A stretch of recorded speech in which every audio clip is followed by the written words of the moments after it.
Assalamualaikum warahmatullahi wabarakatuh. Nama saya Lindiana Sasi Pamuji dari kelas 3 PGMIC. Jadi kali ini saya akan membuat video pembelajaran tentang karakteristik pemanfaatan sumber daya alam. Jadi sumber daya alam itu sendiri adalah semua yang ada di bumi yang terjadi secara alami yang digunakan untuk memenuhi kebutuhan manusia. Nah, itu misalnya seperti hewan, tumbuhan, gas bumi, minyak bumi, pasir, bebatuan, air, udara, emas, batu bara. And so, sumber daya alam itu ada dua, yaitu sumber daya alam hayati dan non-hayati. Sumber daya alam hayati itu seperti sumber daya alam yang berasal dari makhluk hidup, baik dari hewan maupun tumbuhan. Dan non-hayati itu sumber daya alam berasal dari benda-benda mati yang gak hidup seperti tanah, bebatuan, dan batu tambang. Sumber daya alam hayati itu seperti yang dari tumbuhan itu adalah bahan pangan, bahan sandang, peralatan rumah, produk kesehatan, atau perawatan tubuh. Dan sumber daya alam dari hewan itu yang hayati itu adalah bisa jadi bahan pangan, bahan sandang, dan produk kesehatan. Nah, sumber daya non hayati ini seperti bahan bangunan, itu seperti batu, pasir, semen, besi, dan lain-lain. Dan bahan peralatan rumah tangga seperti batu bara, solar, bensin. Biasanya itu solar itu untuk mengangkut seperti bahan bakar truk. Terus kalau bensin juga. Dan gas itu biasa buat kita masak di rumah. Manfaat sumber daya alam itu ada dua juga. Yang pertama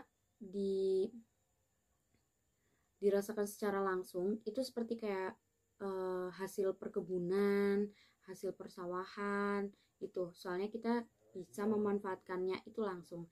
Dan yang kedua adalah yang secara tidak langsung. Secara tidak langsung itu seperti secara tidak langsung itu harus diolah terlebih dahulu. Jadi seperti kayak batu bara, terus aspal, solar, minyak tanah, itu harus diolah dulu agar bisa kita manfaatkan dan bisa kita gunakan. Dan ada juga pelestarian sumber daya alam. Yang pertama adalah pelestarian tanah. Tanah itu media utama untuk hidup sebagai makhluk hidup. Karena dari tanah itu kita bisa menanam tanaman yang bisa tumbuh, dan itu sangat penting bagi kita.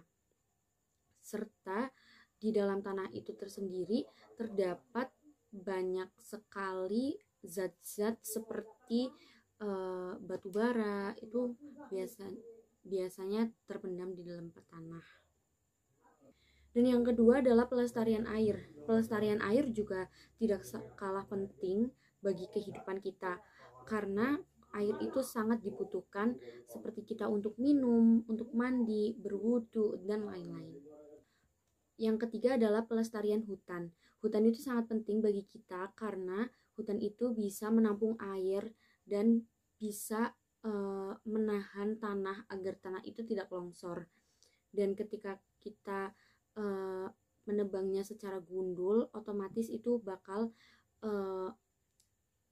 melongsorkan tanah-tanah yang ada di atas. Dan itu juga terdapat ekosistem yang bisa rusak di dalamnya, karena di dalam hutan tersebut ada banyak sekali ekosistem.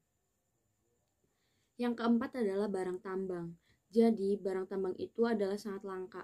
Oleh karena itu kita harus benar-benar hemat menggunakannya. Bila perlu kita bisa menggunakan pengganti bahan tambang tersebut, karena agar anak cucu kita nanti masih bisa merasakan barang tambang tersebut. Dan yang kelima adalah hewan air. Hewan air itu hal yang tidak bisa terpisahkan di dalam hidup kita, karena hewan air itu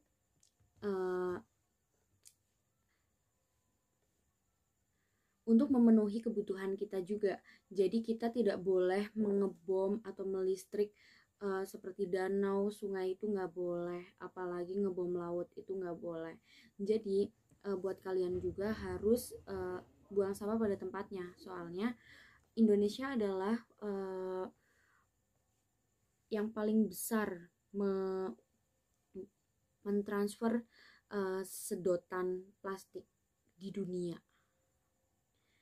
Terima kasih sudah mendengarkan penjelasan dari saya, dan terima kasih juga sudah mau membukanya, dan maaf bila terdapat banyak kosakata yang salah atau kata-kata yang salah. Terima kasih. Bye bye. Assalamualaikum.